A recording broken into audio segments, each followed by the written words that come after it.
Il arrive très souvent que le lien contractuel entre employeur et employé prenne fin avant le délai prévu. Mais la rupture du contrat de travail doit remplir des conditions de forme et de fond.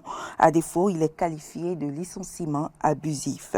Mesdames, Messieurs, Droits et Devoirs ce soir s'intéresse aux dispositions légales en matière de licenciement abusif. Et pour nous éclairer, nous recevons sur ce plateau M. Macial Kwatenon. Il est docteur en droit privé. Monsieur Kwatenon, bonsoir et merci d'avoir accepté notre invitation. Bonsoir, Serge Malice. Alors, Monsieur Kwatenon, dites-nous, quand est-ce qu'on parle de licenciement? Merci pour la question. Et il faut dire, avant de répondre à la question, qu'en droit, le droit, c'est une matière qui saisit, c'est une science qui saisit plusieurs domaines. Ça saisit le domaine commercial, on parlera du droit commercial. Le domaine pénal, on parlera du domaine pénal. Le domaine social, et on parlera du droit social. Et au niveau du droit social, il faut dire que nous avons deux matières essentielles, à savoir le droit du travail et également le droit à la sécurité sociale. C'est au niveau du droit du travail que nous avons les relations de travail. Et les relations de travail sont matérialisées par un instrument capital qui est le contrat de travail.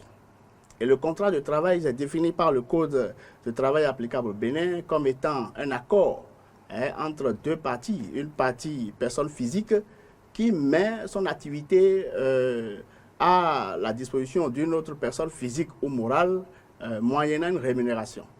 Et de ce point de vue, le contrat de travail, une fois élaboré, à un moment donné, après l'exécution, au moment de l'exécution, peut cesser.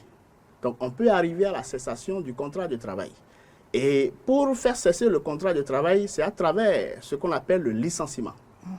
Et le contrat de travail met en relation en réalité deux personnes, à savoir l'employeur et l'employé. Donc, pour que le contrat puisse cesser, ça dépendra de la personne qui prend l'initiative de la cessation du contrat de travail. Lorsque l'initiative vient de l'employeur, en ce moment, on parlera de licenciement. On peut alors dire que le licenciement, c'est la résiliation du contrat de travail à l'initiative de l'employeur, lorsqu'on va se référer à la loi sur l'embauche applicable au Bénin.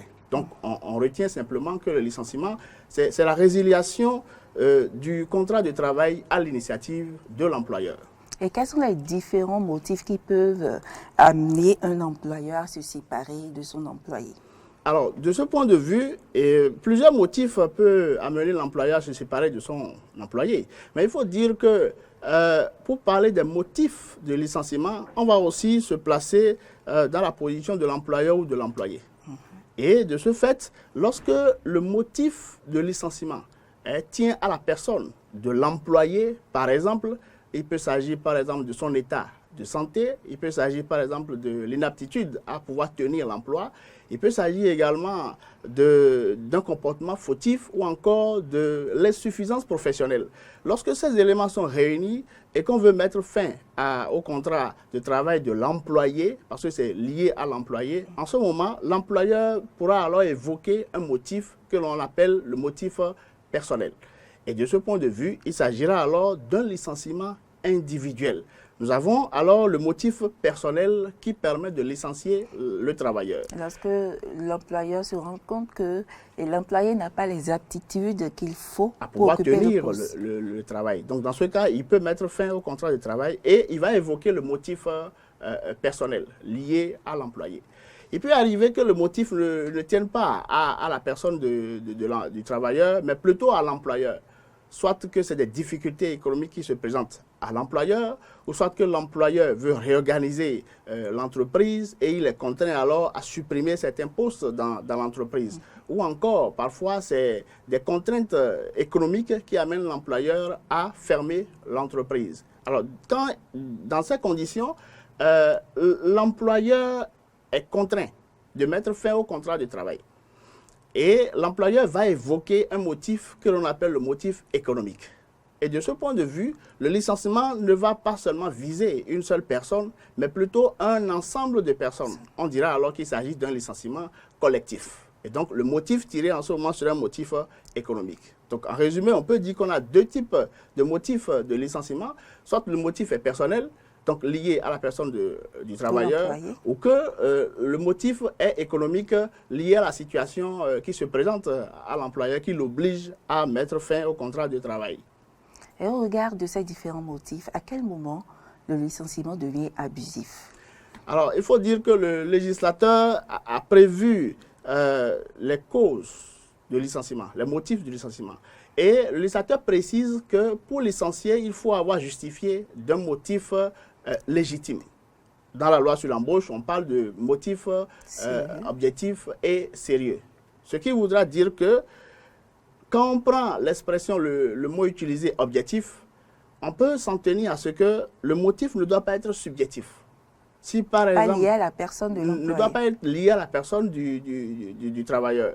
Si par exemple c'est pour une raison de conviction religieuse et qu'un travailleur qui porte une croix qui vient au service et que l'employeur dit bon voilà la croix, ça, moi ça ne me plaît pas, il faut alors enlever, que l'employé dit non, je ne peux pas, et après cela que l'employeur met fin à son contrat de travail, en ce moment, on parlera d'un licenciement abusif. Parce que le motif tiré en ce moment pour mettre fin à la relation de travail serait un motif de conviction personnelle, conviction religieuse. Et de ce point de vue, cela ne rentre pas dans le cadre légal.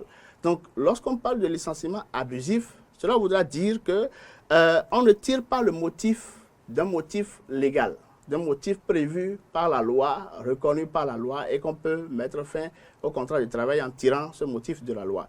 Lorsque c'est un motif qui, en réalité, ne rentre pas dans le cadre de la loi, en ce moment, le licenciement devient un licenciement abusif. Alors, M. Quaterno, moi j'ai bien un cas ici, et vous allez nous dire ici, dans ce cas, on parlera de licenciement abusif ou pas. Alors, Dame East est secrétaire de direction dans une entreprise. Elle a bénéficié de ses congés de maternité, mais à quelques jours de sa reprise, elle reçoit de son employeur une lettre de licenciement sous prétexte qu'elle n'est plus apte à continuer le travail vu ses nouvelles occupations familiales. Alors, comment peut-on qualifier ce licenciement? Bon, le cas est pertinent. Pour qualifier le licenciement, il y a licenciement déjà, parce que la dame elle est enceinte et du coup on lui donne un congé de maternité, mais avant la reprise on lui notifie le licenciement, qu'elle est licenciée. Alors il faut dire que le cas particulier des femmes enceintes, la loi l'a réglementé, en ce sens que lorsque la femme est enceinte, elle bénéficie des congés de maternité, et lorsqu'elle bénéficie des congés de maternité, à partir de cet instant, c'est qu'en réalité elle n'est plus au poste. Et lorsqu'elle n'est pas au poste, cela ne signifie pas que le congé de maternité vient mettre fin à son contrat de travail. Cela signifie simplement que le contrat de travail sera suspendu. Et donc, la suspension signifie qu'à la fin, lorsqu'elle va reprendre, elle reprend encore le contrat de travail. Donc, pour la durée qu'elle bénéficie pour le congé de maternité, la durée qui est prévue également éventuellement si on prorogeait. Et donc, si elle reprend, elle retrouve également son contrat de travail.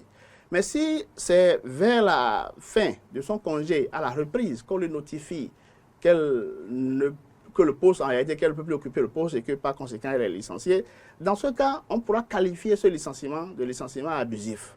Parce que le législateur dit, notamment la loi sur l'embauche, dit clairement que l'employeur ne peut pas licencier la femme enceinte dans une période qui est dans une période de suspension.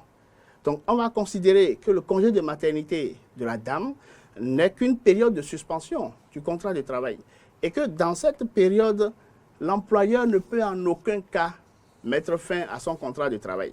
S'il le faisait, il s'agira simplement d'un licenciement abusif.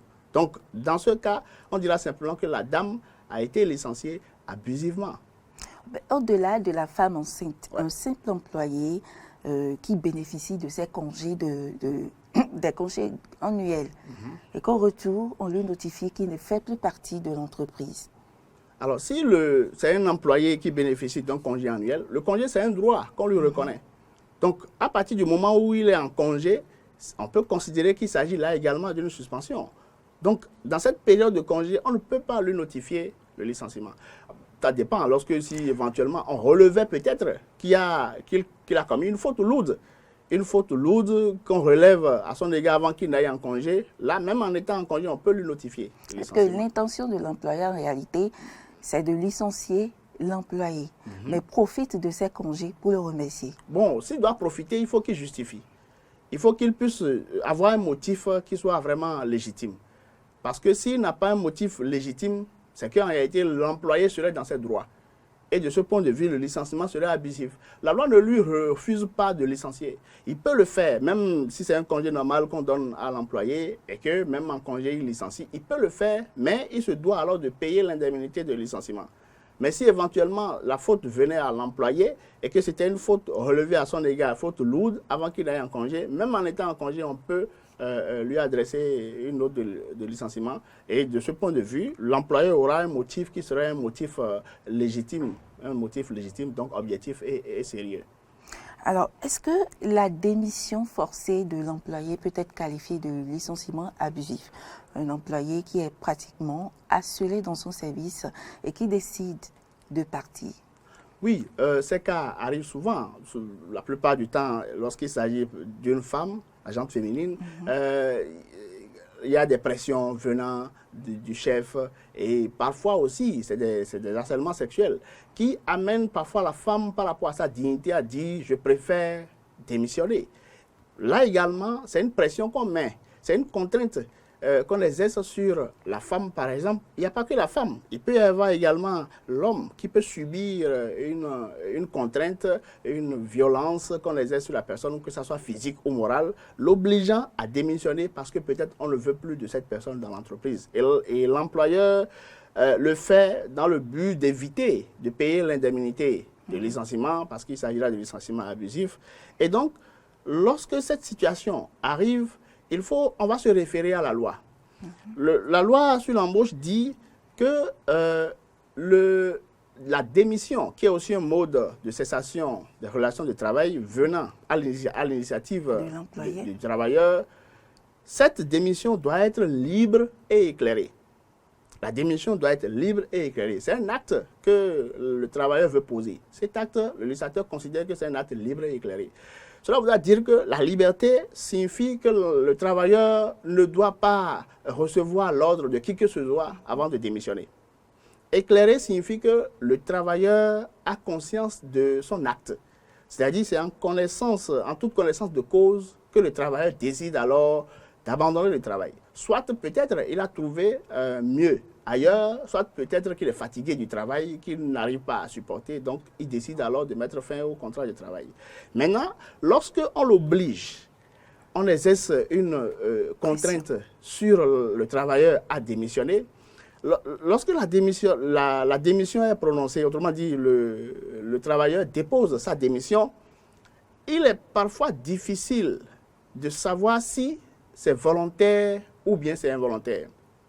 Dans ce cas, cela revient au travailleur de pouvoir apporter la preuve de l'existence d'une pression qu'on a exercée sur lui. Il peut avoir, dans ce cas, tous les moyens de preuve peuvent être admis pour que le travailleur puisse justifier effectivement que c'est sous contrainte qu'il a déposé sa démission. Parce que pour déposer sa démission, la loi dit qu'il faut un écrit, tu peux démissionner par écrit, de façon orale aussi, parce que la règle en la matière, c'est que la démission ne se présume pas. Il faut un écrit. Mais cependant, il y a aussi des démissions orales qu'on peut enregistrer. Et donc, lorsque c'est sous pression, sous contrainte, par une violence, l'employé se doit d'apporter la preuve de l'existence. Et si on arrive à justifier que c'est par violence ou bien par contrainte qu'il a démissionné, dans ce cas, le licenciement serait simplement... cette démission ne pourra pas être considérée comme étant une démission. On dira simplement qu'il s'agit d'un licenciement déguisé. Un licenciement déguisé sous le couvert de la démission. Et dans ce cas, ce serait un licenciement abusif. Parce que là, le motif ne serait pas un motif légitime. Donc, c'est une contrainte à l'égard du travailleur. Maintenant, il faut aussi dire que du point de vue de l'abus, le licenciement abusif, l'abus est apprécié par la juridiction compétente. Justement, nous allons y arriver. Ouais. Alors, comment contester le licenciement abusif? Alors, lorsque le licenciement est abusif, la contestation se fait par la preuve.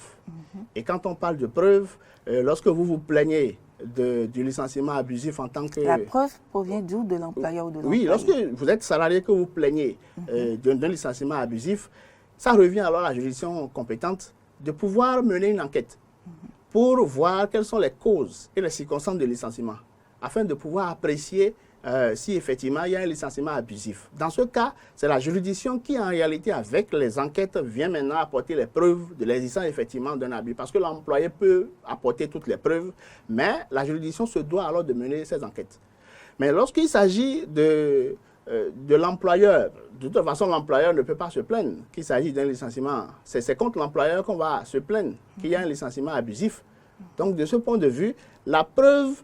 Si c'est l'employé qui se plaint contre, l'employeur du moins qui se plaint contre l'employé de ce que, en fait, mon licenciement n'est pas un licenciement abusif, c'est un droit pour l'employeur de dire, bon, non, ce licenciement n'est pas abusif. Alors là, il revient à l'employeur d'apporter la preuve de l'existence d'un motif légitime. C'est-à-dire, on la traite devant la justice et on dit, bon, le licenciement est abusif, l'employeur conteste que le licenciement n'est pas abusif. Si c'est l'employeur qui conteste, il apporte alors la preuve de l'existence d'un motif sérieux et objectif. Mais si c'est l'employé qui conteste, en ce moment, l'employé, d'accord, se remet à la justice pour que la justice puisse faire les enquêtes, mener les enquêtes et s'assurer qu'effectivement c'est un licenciement abusif. Alors, puisqu'on est en train de parler de la saisine du juge, pour mieux faire comprendre aux téléspectateurs de quoi il s'agit. Alors, quelle est la procédure de saisine de la juridiction? Bon, il y a d'abord une procédure interne au sein de l'entreprise. D'abord, lorsque cette procédure interne échoue, il faut maintenant s'adresser à la juridiction compétente. Donc, en matière sociale, il faut s'adresser au juge compétent en matière du droit social. Le juge compétent, oui. Le juge compétent, c'est le juge en matière sociale. Le juge en matière sociale, il faut adresser sa demande auprès du greffe pour que le tribunal de première instance d'abord, pour qu'il puisse connaître de l'affaire, afin de pouvoir instruire, pour que l'enquête soit menée, afin qu'on puisse s'assurer qu'effectivement le motif de licenciement est abusif ou pas. Et c'est à l'issue de ça qu'on pourra alors prononcer une sanction. Est-ce que dans ces conditions, l'inspecteur du travail n'intervient pas? Oui, bien sûr. Bien sûr, l'inspecteur du travail également intervient, parce qu'il est impliqué dans la procédure pour comment dirais-je, le dénouement du litige entre l'employeur et l'employé. Alors, lorsque le juge apprécie et qualifie le licenciement d'abusif, quelles en sont les conséquences? Lorsque le juge qualifie le licenciement d'abusif, d'abord, lorsqu'on prend la loi sur l'embauche, la loi dit que tout licenciement abusif donne droit à réparation. Ce qui voudra dire qu'aujourd'hui, l'employé qui subit le licenciement abusif peut obtenir un montant de réparation. Et ce montant de réparation vient maintenant s'ajouter à l'indemnité de licenciement. Et si éventuellement le préavis qui est imposé n'est pas observé, l'employé bénéficie également de l'indemnité de non-observation du préavis. Donc, lorsque le juge qualifie le licenciement d'abusif, les conséquences, c'est d'abord la réparation, puis après les indemnités. Donc, il y a maintenant un mécanisme de réparation du fait du licenciement abusif. Et puis maintenant, il y a les indemnités. Ce montant de réparation n'a rien à voir avec les indemnités. Donc, aujourd'hui, c'est ce qui s'ajoute en fait au licenciement. S'il y a un licenciement abusif, c'est vrai qu'avant, le montant était tellement élevé que ça pesait sur l'employeur et tout. Mais aujourd'hui, il y a également la réparation qui s'ajoute.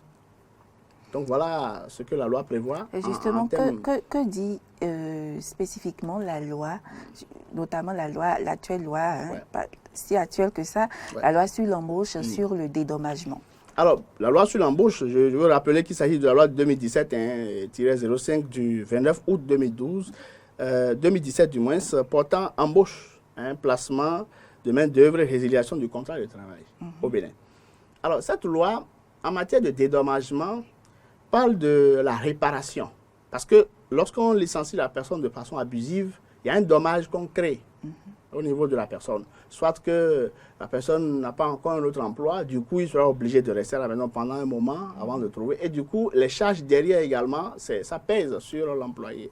Et pour cela, le législateur considère que c'est un dommage que l'employé subit et qu'il faut alors réparer ce dommage. C'est vrai que c'est en matière civile que quand il y a un dommage qui survient, on répare le dommage.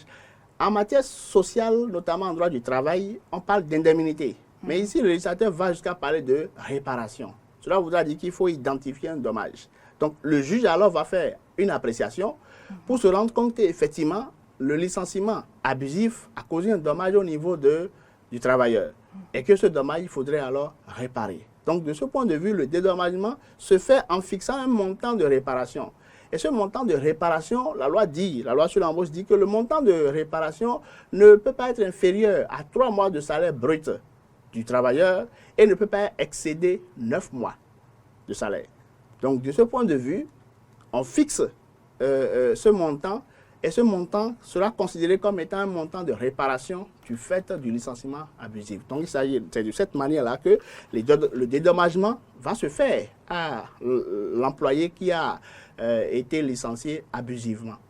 Est-ce que vous pensez que cette loi, comparativement à ce que le Code du travail dit, favorise vraiment l'employé? Est-ce que cela n'entraîne pas au niveau des entreprises des licenciements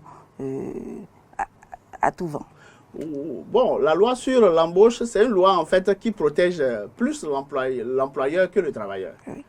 Maintenant, par endroit, on peut dire que ça protège un peu le travailleur. Lorsqu'on considère la question de la réparation, par exemple, le montant de la réparation, c'est juste une compensation.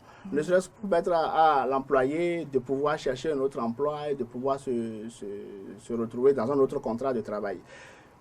C'est vrai aussi que c'est la flexibilité que le législateur vise, la flexibilité de l'emploi.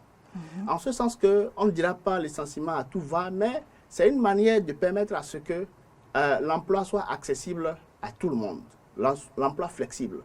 Parce qu'il y a certaines personnes, ils cherchent le contrat de travail, ils obtiennent le contrat de travail, mais ils ne prennent pas ça au sérieux. Alors qu'il y a d'autres qui sont à la porte, qui frappent et qui demandent un emploi. Dans ce cas, il ne faut pas alors maintenir. Lorsqu'on dit par exemple un contrat à durée indéterminée et que vous êtes employeur, vous vous rendez compte que bon, si vous licenciez celui-là maintenant, il va vous assigner en justice et vous allez payer tellement que vous risquez de fermer l'entreprise. Dans ces conditions, vous dites bon, je le maintiens. Malgré ces défauts, vous êtes obligé de le maintenir. Alors qu'il y a d'autres ailleurs qui veulent faire mieux que celui-là.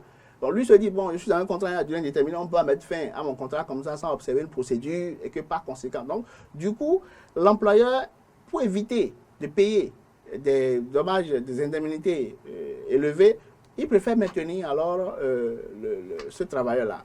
Et donc, de ce point de vue, on dira que ce sont ces raisons qui ont poussé le législateur à rendre flexible l'emploi et à permettre à l'employeur de pouvoir mettre fin au contrat quand il le veut et en payant un montant pour se libérer de ce travailleur et également permettre à quelqu'un d'autre de pouvoir accéder à l'emploi.